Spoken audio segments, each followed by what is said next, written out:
incredible student at IU, but has started her own organization in response to her life experiences called Do More Than Survive. So, snap it up.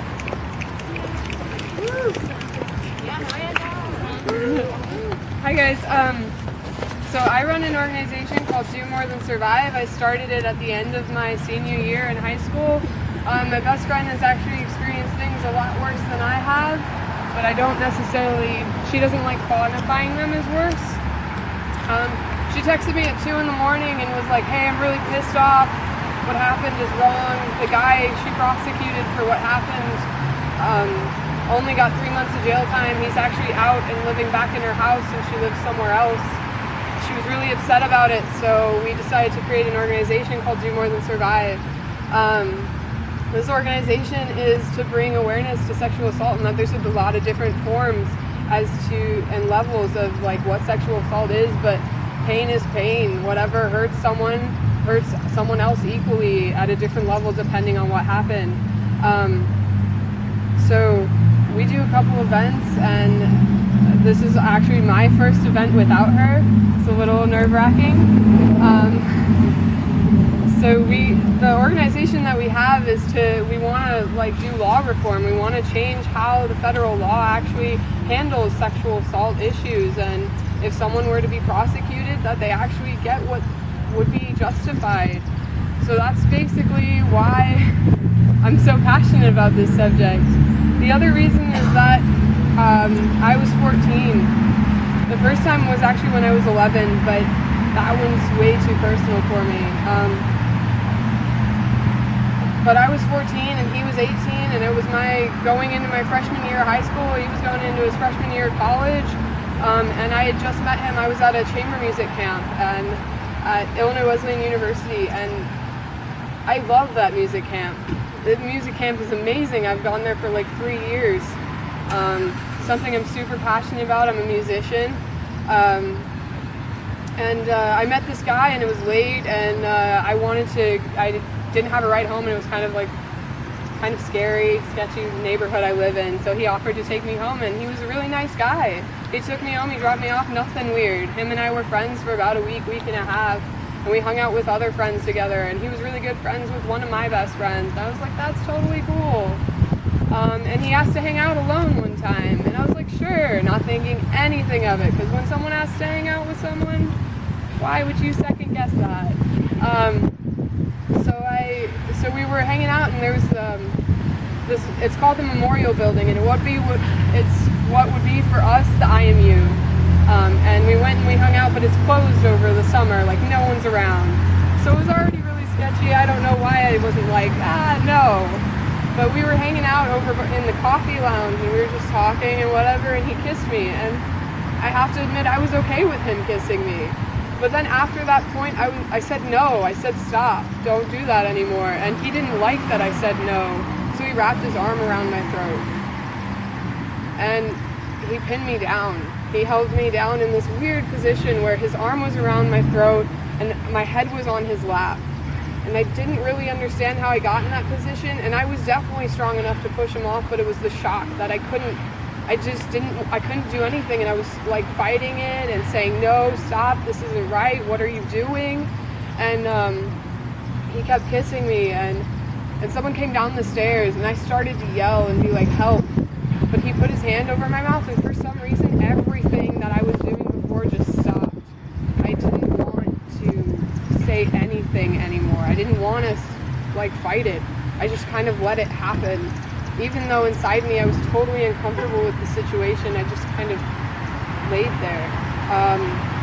And I stared, and I watched the person that could have helped me out of this situation walk away. And then once we sat there for what seemed like forever, nothing was happening. He just had his hand over my mouth. He started again. He tried to get in my pants, but I wouldn't let him. And I would not let him. And so he tried to get under my shirt, and he lifted my shirt up, and he tried to grab my boobs, and it didn't work.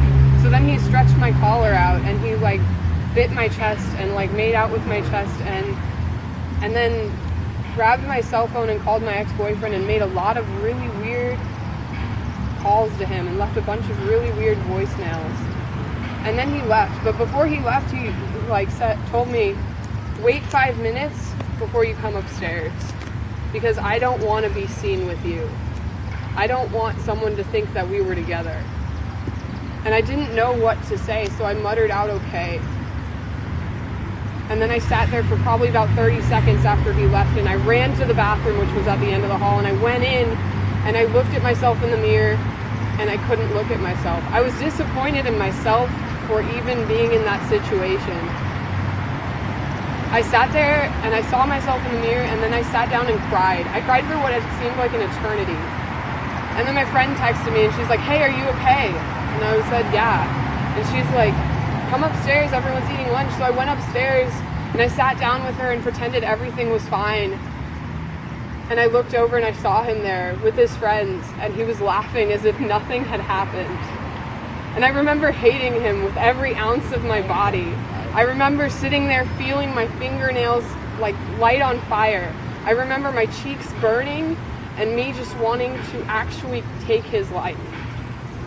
I remember going home and having to tell my parents what had happened, because he didn't just do this to me, he did it to another girl, and he sexually harassed 2 other girls over text.